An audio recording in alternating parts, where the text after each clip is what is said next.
ভারত বনাম ইংল্যান্ডের মধ্যকার তৃতীয় টি-টোয়েন্টিতে ভারত হেরেছে, কিন্তু এক জীবনে বরুণ চক্রবর্তী কী করেনি। উইকেট কিপার হিসেবে ক্রিকেট শুরু করা বরুণ ছিলেন পেসারও। খেলোয়াড়ি জীবনের বাইরে একজন স্থপতি হতে চাইতেন, সহকারী পরিচালক, অভিনয় করেছেন সিনেমাতেও।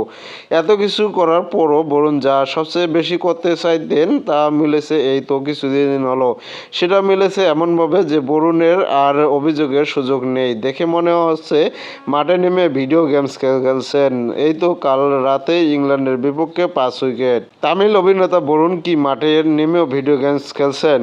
বরুণ চক্রবর্তী সিনেমায় অভিনয় করেছেন এরও আগে। 2014 সালে জিবা নামের এক তামিল সিনেমায় দেখা গিয়েছিল তাকে, তবে কোনো কিছুতে মন বসছিল না তার। আবার যখন ক্রিকেটে ফিরলেন, হতে চাইলেন পেসার, পড়লেন চোটে, বনে গেলেন স্পিনার, বাকিটা তো ইতিহাস। এই গল্প কিন্তু একতরফা নয়, উত্থানের সঙ্গে পতনও এখানে ভাগাভাগি করে আছে। এই যে বরুণের এতগুলো পরিচয়, এতগুলো এমনি হয়নি, হয়েছে সময়ের প্রয়োজনে। একসময় হতে চাইতেন দীনেশ কার্তিক, উইকেট কিপার হিসেবে রাজ্য দলে বেশ কয়েকবার প্রত্যাখ্যাত হয়ে তো ক্রিকেটেই ছাড়লেন। পড়াশোনায় মন দিলেন। চেন্নাই SRM বিশ্ববিদ্যালয় থেকে নিয়েছেন স্থাপত্য ডিগ্রি। 2017 সালে স্থাপত্য ফার্মও খুলেছিলেন তিনি, তবে চেন্নাইয়ের বন্যায় তার একটি প্রজেক্ট ভেসে যায়।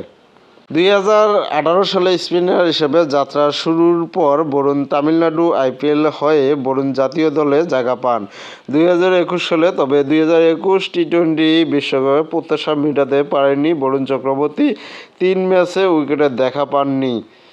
পরের IPL-এ বেধড়ক মার খেলেন। সঙ্গে 11 ম্যাচে উইকেট পেলেন মাত্র 6টি।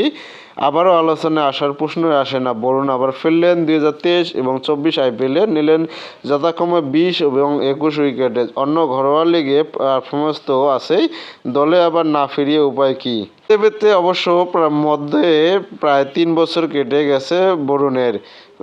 2024 সালে আবারও ফিরলেন বাংলাদেশের বিপক্ষে টি-টোয়েন্টি সিরিজে। ফেরার পর বরুণ ম্যাচ খেলেছেন 10টি। বাংলাদেশের বিপক্ষে হায়দ্রাবাদের ম্যাচটি ছাড়া উইকেট পেয়েছেন সবকটিতে। সব মিলিয়ে উইকেট সংখ্যা 27টি। ভারতীয় বোলারদের মধ্যে টানা 10 ইনিংসে যা সর্বোচ্চ।